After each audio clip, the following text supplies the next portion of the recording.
Akenya no meguthii na mbere kunyamarika kuona mugomo wa marigitari a gikiro kia nurses nduguthiraga watira kuria riu arigitani aya maugite matigucokereria wira-ini nginyagia riria mateta mao magathikiririo.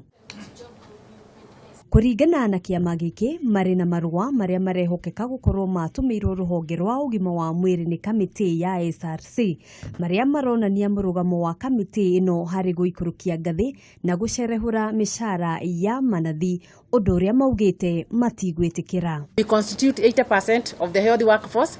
If we are unskilled, then I think this is the biggest mistake the government ever did. To have unskilled 80% of unskilled health worker managing the health facilities. And if we are unskilled, as the document says, why are the hospitals closed? Na murugamo umwe kiama giki riu ni kirenda maundu maya mahingio. We want to see the matrix. We want to see the rationales that you are using to create public servants. You cannot just be coming from a toilet and then you start creating people. You must have a structure that you have put in place. Salaries and Reduction Commission Political Party.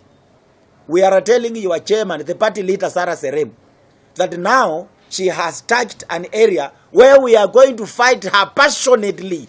The way she's fighting us passionately. Ihinda-inĩ riu ni moritie kiama kia aruti wira guku bururi-ini kotu gutariria wira wa Isaya Kubai kamiti-ini ya mishara makiruta mukana wa kwiyeheria rungu rwa kotu.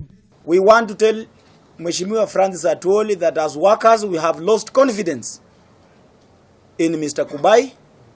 He is a spent force.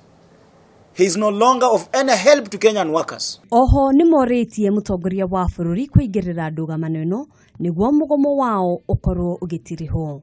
Handu-ini ha Kameme TV njitagwo Ngina wa Wandurwa.